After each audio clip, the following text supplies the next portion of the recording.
la alienación parental, que también se ha denominado síndrome de alienación parental y es un tema muy vigente por los niveles que a veces llegan a tener de conflictividad las relaciones de familia separada. Nos va a acompañar el prestigioso psicólogo forense norteamericano, el doctor Carlos Alberto Rueda, de origen colombiano, que tiene además la virtud de haber hecho y haber sido dirigido sus estudios científicos por el mismísimo doctor Richard Gardner, famosísimo por ser el que acuñó a finales de los 80, principios de los 90, el término síndrome de alienación parental. Un placer participar en este programa, en esta conferencia. Yo soy el doctor Carlos Rueda, resido actualmente en Estados Unidos hace ya más de 40 años.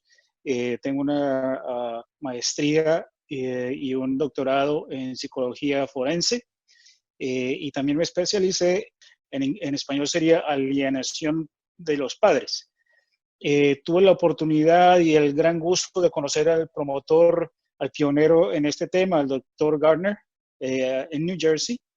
Y él me dio las pautas para hacer el primer estudio de relatividad de este tema, el cual se desarrolló en la Universidad de Walden University en Minnesota.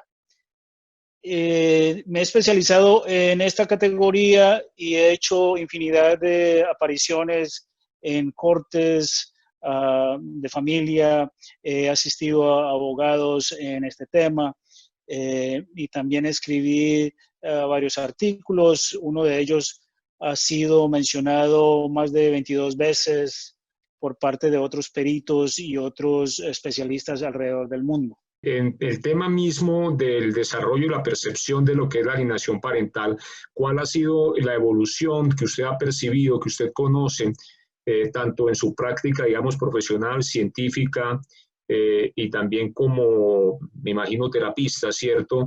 Desde hace, digamos, 20 años en los Estados Unidos. Y si esta, digamos,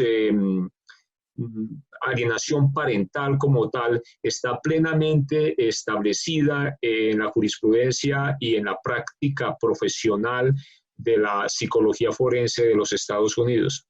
Desde el primer momento de su inserción en la literatura científica, encontró bastante oposición. Se le ha tildado a los especialistas en este ramo de ser sexistas, de ser clasistas, y ha encontrado bastante oposición en todos los aspectos, desde el punto de vista de salud mental como desde el punto de vista también legal. Existe todavía mucha oposición. El doctor Gardner incluso se enfrentó a muchos sectores que lo tildaron de sexista y él prosiguió con sus estudios. Inicialmente, él lo estableció como un síndrome. El doctor Gardner era un psiquiatra muy reconocido en Nueva York y era también muy acogido en la comunidad científica, un escritor también de libros científicos en su ramo, y él era un erudito muy, muy versado en el tema, pero se enfrentó a mucho crítico y mucho escepticismo. Él lo inició el concepto como un síndrome, ya de que debido a su formación médica, pues él lo diagnosticó y lo configuró como un síndrome. Ahora, en la actualidad, ha tenido mucha más acogida por la parte legal. Muchas cortes en los Estados Unidos lo reconocen. A nivel internacional también es altamente reconocido en cortes de Israel, de Australia, e incluso en el Reino Unido también es muy reconocido. La Organización Mundial de la Salud lo acaba de reconocer hace un año atrás como uno de los elementos en su criterio de diagnóstico. Lo relaciona con los problemas entre padres e hijos, pero es basado en las versiones investigativas de los expertos en ese ramo que han promovido este concepto.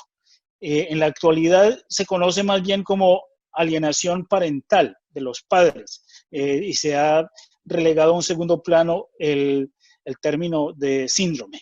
En su experiencia profesional, ¿con qué tipo de eventos está más relacionado la aparición de la alienación parental? Y de su experiencia también profesional, ¿nos podría decir algunos elementos para que los padres los reconozcan, por un lado, y por otros, para que también tomen actitudes que lo neutralicen y no que lo fortalezcan? En el entendido en que a veces no somos muy asertivos en el momento de reaccionar a lo que es una alienación parental, y podemos tomar actitudes que, en vez de favorecer y aliviar la pesada carga que tienen nuestros hijos en esos momentos o en esas circunstancias, lo que hacemos es darle razones para que también ese proceso de alienación parental se fortalezca aún más. Una muy buena pregunta. Esta alienación parental está muy cercana a los procesos donde hay un alto nivel de conflicto en la separación o en el divorcio marital. Y suele suceder también en aquellas personas que tienen un grado un poco más alto, más elevado de depresión o síntomas depresivos, o sean susceptibles a la depresión. En el cual entonces los padres envuelven a los hijos en una sistemática de degradación, denigración del otro padre. Usualmente ha sucedido de un solo padre hacia el otro, pero últimamente se está viendo de que también sucede en ambos padres. Puede suceder en ambos padres, debido a la reactividad de uno de los padres. El padre que ha sido más afectado reacciona de una manera mucho más inusual a lo acostumbrado. Entonces también tiende a someter a los hijos a este proceso, y los hijos retroalimentan el favoritismo, la alienación parental, al someterse también a este mismo sistema, y de paso ellos contribuyen. Entonces es una doble militancia, como diríamos. No solamente los padres tratando de adherir sus hijos a su lado, sino que también ahora los hijos ensayándose contra el otro padre y favoreciendo a uno de los dos. De ahí el término síndrome, porque es una confabulación de muchos síntomas que cada persona, cada participante, o sea, un padre o los dos padres, más el hijo o hijos, traen a la mesa. Doctor, una pregunta también, y es, ¿en qué manera, sí, puede un padre que es neófito en estos temas y sin mayor conocimiento ni profundidad en la psicología de la pareja y en psicología en general, puede realmente demostrar que está siendo víctima de un proceso de violencia moral, violencia intrafamiliar, cuando, digamos, el progenitor custodio, convencionalmente la mujer madre con la custodia, aunque también hay hombres, engaña o envenena a sus hijos en contra del no custodio? Hay que hacer una distinción, tal vez, Edison, acerca de lo que son los síntomas y la estrategia. El doctor Gardner específicamente clasificó 8 síntomas. Y para enumerar algunos, es precisamente la campaña, la principal es la campaña de denigración de un padre hacia el otro. Ese es el factor primordial que determina el comienzo de la alienación. Entonces vemos, por ejemplo, que como estrategia, a diferencia de los síntomas, se utiliza, por ejemplo, los abusos emocionales en contra del otro padre, o las acusaciones más bien de índole emocional o psicológico o sexual. Hay un padre o una madre que sin ninguna evidencia, sin ninguna justificación, en pleno proceso de separación o de divorcio, acusa a la otra parte de haber abusado sexualmente a su hijo o su hija. Ese es uno de los más comunes. Y por eso hay muchas personas que han sido puestas en prisión por acusaciones indebidas. Otro tema muy elemental ha sido, por ejemplo, el que un padre o una madre, cuando yo digo padre, me refiero a cualquiera de los dos. Estoy siendo completamente a generis. No estoy diciendo una madre o un padre, me refiero a ambos. Entonces, un padre que utiliza el factor económico para chantajear a la otra parte o decirle a su hijo o su hija, tu padre no nos da suficiente dinero para comprarte tus útiles escolares o para comprarte ropa. Entonces, son una campaña de denigración en la cual se trata de sabotear el afecto, el apego, el amor de un hijo hacia el padre no custodio. O puede ser también a la inversa, un padre no custodio que trata de denigrar en contra de la otra parte para tratar de ganarse el amor, el afecto de ese hijo o para justificar la mala conducta de la otra parte. Entonces, puede ir de alguna de las dos maneras. Doctor, una última pregunta. Usted hablaba de las acusaciones de abuso sexual.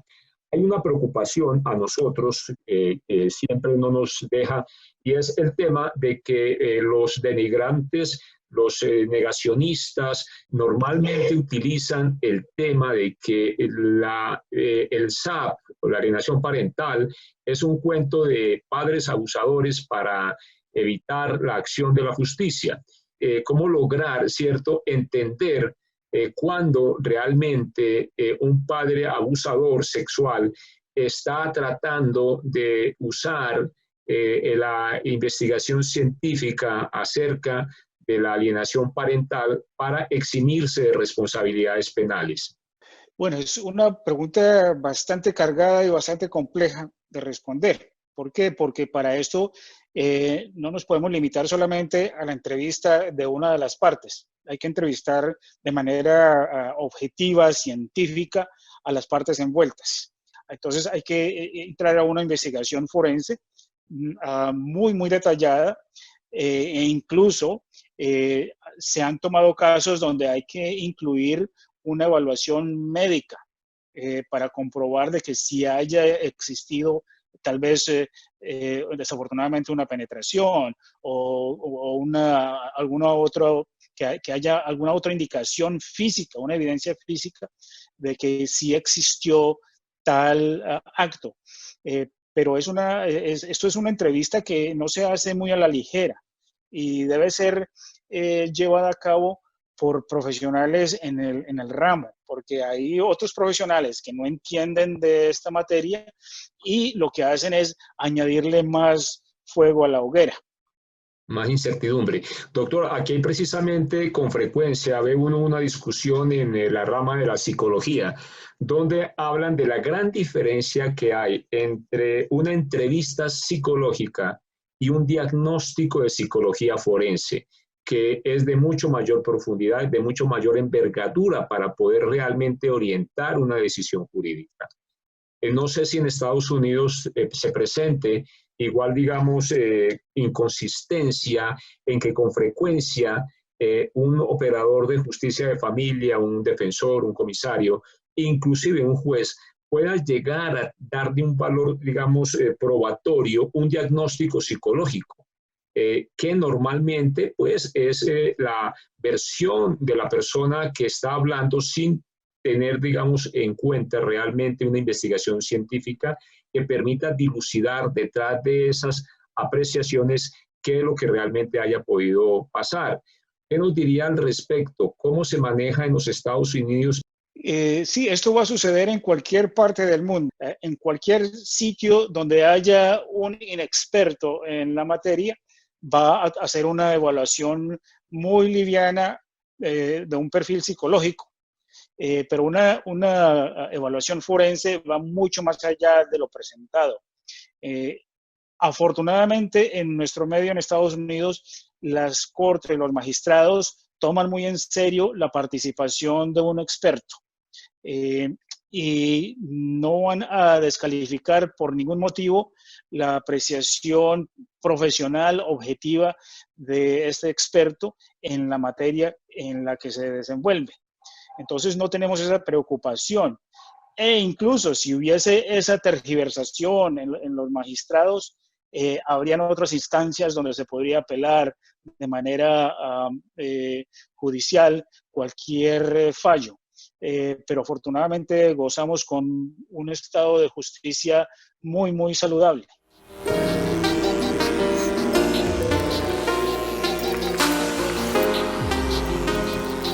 Bueno, amigos, les quiero mucho. También les quiero decir gracias a mi papá que me dedicó la hora.